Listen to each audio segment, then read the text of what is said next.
Chapter 25 The Legend of Prithu. Om Shri Ganeshaya Namaha. Mudgal continued the narration. King Prithu, intending that all his subjects should follow the path of Dharma, taught them about the righteous path. He was a part or amsha of Vishnu himself, and his valiance was compared to Vishnu. One day, while Prithu was seated in his palace, Sanakadi, the four Kumaras, Sanaka, Sanatana, Sanandana, and Sanat Kumara, the greatest yogis in the world, and the four sons of Brahma, arrived. They are older than all ancestors and are recognized as wanderers of the universe. The yogis were perpetually children. They were lustrous and possessed clarity of knowledge. Seeing them, Prithu, the best of men, stood up hastily and greeted them with reverence. He performed a Sashtang Pranam obeisance by lying on the floor and touching their feet to them. He also paid his respects by washing their feet and performed their puja as ordained by the scriptures. Thereafter, he massaged their feet with deep reverence. The learned king, a skilled orator, tactfully and sweetly said, "My land, kingdom, and my beautiful town have been blessed when you arrived at my sacred home. My race, lineage, ancestors, knowledge, hermitage, penance, wisdom have become blessed with the darshan of your holy feet. I was without a guardian, but now I have a protector. There's no doubt about it. You are especially kind-hearted and have conferred great kindness on me. It is evident that this was because of the fruits of my good deeds from an earlier lifetime. Otherwise, how is it possible to be blessed by darshana of the form of the divine Brahma? Omniscient Munis, immersed in bliss, free of desires, proficient in yoga and an epitome of knowledge, ask from their devotees only if it is for their welfare. Hence, O illustrious ones, please command me. I shall be grateful, there's no doubt about it." Hearing the words of Prithu, Yogindras, Sanakadi, nurtured with samskaras, were pleased with his devotion and said to him, "O King Prithu, you are valiant and supreme amongst kings. You are indeed blessed. O King Prithu, we are pleased with your humility. O intellectual one, we are naked wanderers. We have not approached for any personal benefit. O sagacious one, your fame has reached the heavens, and hence we have come for your darshan. Now we will return to the eternal Brahmaloka. Kindly permit us to leave. What we had heard about you is certainly true. That is most satisfying. We are very pleased." Hearing their words, the valiant King Prithu requested humbly, "O illustrious ones, I have enjoyed the loyalty and indulgence of kingship. Now I dear Shanti or peace through the path of penance. Please guide me on the path of yoga." Heeding to the request of Prithu and finding him deserving, the great yogis expounded the eternal knowledge of Brahma. Sanakadi explained, "You detest royal pleasures despite unparalleled recognition. You are indeed truly blessed, O best of kings. Your intelligence is remarkable. You must comprehend that the path to Lord Ganesha bestows peace through yoga, accepted with wholehearted devotion, and you can achieve yogic peace. Once we Munis had been to the abode of Shiva. We saw Shankara meditating under the shade of a banyan tree. We bowed humbly and sang various stotras in praise of Mahadeva. He awoke from the meditation on hearing our praise. At the end of his meditation, he sang praise of Ganesha. We were perplexed when we heard it. We asked Shiva, "Who is this Ganadipa? Why are you bowing to Ganesha? You are Shiva. It is widely believed that you are always self-dependent, Swadhina, and therefore form the Sahaja Brahma." Hearing our words, Shiva was happy. He explained the extremely important knowledge possessed by Ganapatyas, which bestow absolute peace. "How can I, who is self-dependent, Swadhina, and in Sahaja Brahma state, be considered as Brahma described in the Vedas? So I too have to meditate. O sons of Brahma, there are three paradina, dependent on others, who form of Brahmas. They are Sat, Asat, and Sama.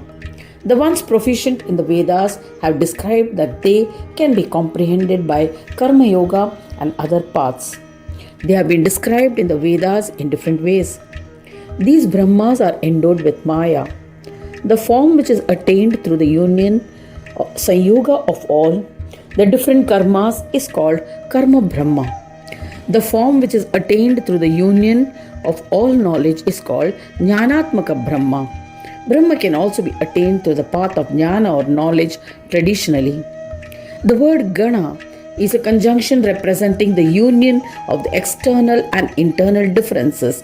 There are many types of distinct Ganas with subtypes within a category.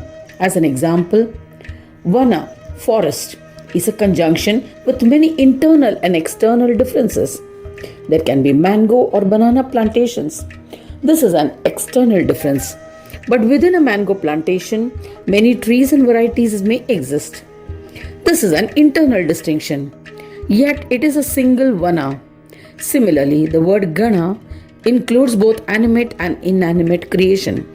From that perspective, Brahma is a conjunction or a union. Anna, Prana, Shabda, and other such words represent Brahma and are the form of Ganas. That is, Anna is also of many types. Their lord is Ganeshwara. It is certain that Ganesha is the union of all various forms which have been elucidated by scholars like Sanyoga, Ayoga, and others. There is no doubt about it. Ganas are the essence of yoga. We are his Ganas, disciples. We are the form of yoga. We bow to Ganesha with wholehearted devotion. Maya creates confusions by creating illusory reflections within herself. It is through service to Vignaraja that yogis attain powers and defeat Maya. The Yogindras who worship and serve Ganesha attain unification with eternal Brahma, Ganesha. They realize that I am the form of Ganesha and endowed with Maya and am not distinct from him. Chitta is of 5 kinds. The buddhi or intellect is also of different types. Aishwarya is the marvelous siddhi. Ganesha exists within them as a reflection. Enticed by Maya, he exists everywhere. When one forsakes the concept that the Bimba exists within him and also forsakes the 5-fold aspects of the Chitta, a yogi becomes Chintamani himself by offering him service. O Brahmins, when one realizes that I am Ganesha, how can the concept of union or disunion exist? It is then that I attain Shanti Yoga or yogic peace. The Yogindra realizes that he has, without doubt, become one with the eternal Brahma. By practicing Shanti Yoga, a Yogindra becomes one with Brahma. This is the enigma on which I meditate with devotion. I have elucidated it to you, O Brahmins. This is why I am always the servant of Ganesha and pray to him. Saying this, Mahayogi Shankara became silent. We, Sanakadi, were enlightened as our doubts were clarified. We are yogis and follow the path of yoga. We are inherently Ganapatyas, worshippers of Ganesha. We wander through Swarga, Earth and Patal Loka by the powers of yoga. Once we craved for darshan of Ganesha. We learned that Ganesha had incarnated as the son of Kashyapa. The Lord had gone to the palace of the king of Kashi, who was a great devotee, for an errand. When we went to Kashi for his darshan, we saw Ganesha wandering as a brahmachari, a young Brahmin lad who was a student of Vedas and practices chastity. We prostrated to the childlike form of the Lord, who was seated among children. We, Sanakadi, bowed to him and sang praises of Ganesha. To Vinayaka, the beloved son of Kashyapa, we bow to you. To the Brahmachari, son of Aditi, we bow to you repeatedly. To the bearer of Maya, to the one devoid of duality, to Ganesha, to the Lord who is always enticed by devotion, to Heramba, our obeisance to you. O Lord, you are eternal Brahma and the effulgent master of the Brahmas. There is no doubt that you conduct divine games by assuming different forms such as yoga and ayoga. You are the beginning, the middle and the end. You are Prakriti and Purusha. You are the form of Nada and Anada, absence of sound. You are the subtle form of all. You are the gross form of all. You are the forms of Suras and Asuras. You are humans and Nagas. They are all your manifested forms. O Gajanana, you are the splendid differentiations of water, land, etc. You are devoid of Maya and distinct from all these forms. You are the form of Maya and the form of Mayika. How can anyone comprehend you in your Purna form? O Ganesha, you are always in the yogic form. How can we extol you? Shambhu and other gods, Vedas have been unable to extol you and express your true meaning. O Dundi, you are the family deity of all yogis.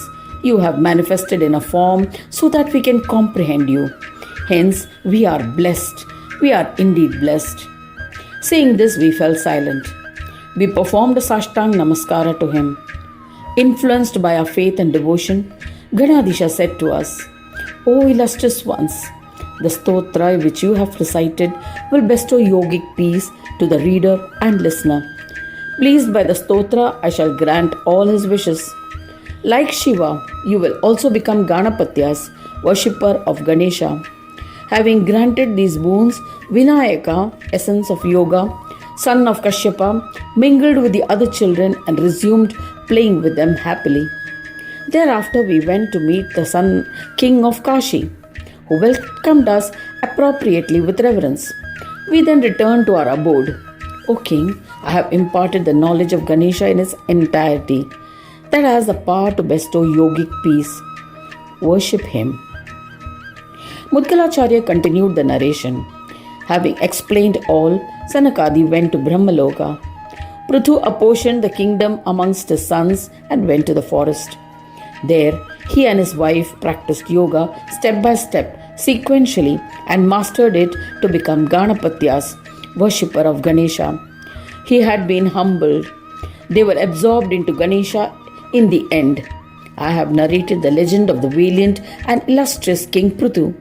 The one who reads or listens to it will be blessed with fulfillment of all desires. Thus ends the 25th chapter, titled The Legend of Prithu, of the second Khanda of the Puran Upanishad, Srimad Mudgal Puran, describing the legends of Ekadanta, dedicated to Sri Gajanana. End of chapter 25.